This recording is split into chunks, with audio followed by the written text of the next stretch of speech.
আজকে যেহেতু জুমাবার, আমাদের আলোচনা জুমাবারেই হয়ে থাকে, অন্য সময় সুযোগ হয় না।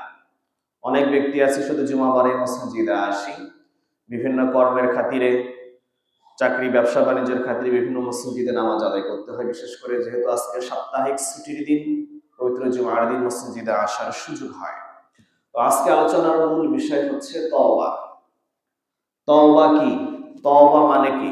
তওবা কাদের করা দরকার? তওবা অর্থ কি? এই বিষয়ে আলোচনা।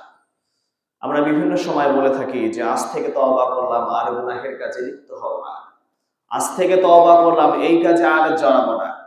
তো আসলে মূল তওবাটা জিনিসকে এটা তাকে বুঝতে হবে। ডেস্টিনেশনটা কি, ডিসক্রিপশনটা কি, এটা আপনাকে আমাকে বুঝতে হবে। তওবা হচ্ছে একটা আরবি শব্দ। কি শব্দ? কথা বলতে হবে। তওবা কি শব্দ? আরবি শব্দ।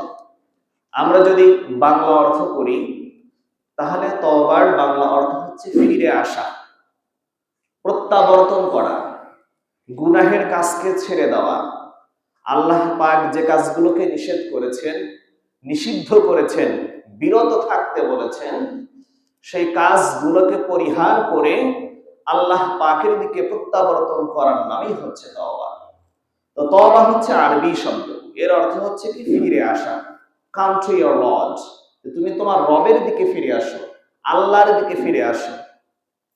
মানুষ ভুল করে, অন্যায় করে, গুনাহের কাজে লিপ্ত হয়, কিন্তু কোনো এক সময় সে বুঝতে পারে, তার উপলব্ধি জাগ্রত হয়, তার মস্তিষ্ক তাকে জানিয়ে দেয়, অ্যালার্ম দিয়ে দেয় যে তুমি অন্যায় করেছো, ভুল করেছো, এখন তোমার ফেরার পালা। কাম টু ইয়োর লর্ড, তুমি তোমার রবের দিকে প্রত্যাবর্তন করো, ফিরে আসো।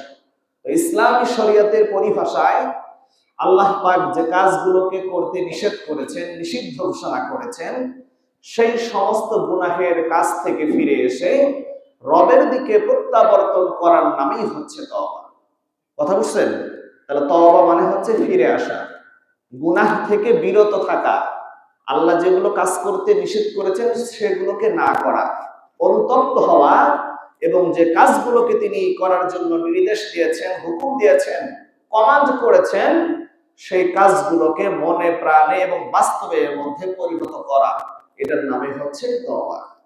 তাহলে মূল বিষয় হচ্ছে তওবা মানে ফিরে আসা। আল্লাহ রাব্বুল আলামিন কুরআনুল কারীমের 66 নম্বর সূরা, সূরা আত-তাহরীমের 8 নম্বর আয়াতের মধ্যে সকল মুমিন মুসলমানদের জন্য মেসেজ দিচ্ছেন, জানিয়ে দিচ্ছেন, ইয়া আইয়ুহাল্লাযীনা আমানু তুবু ইলাল্লাহি তাওবাতান নাসুহা।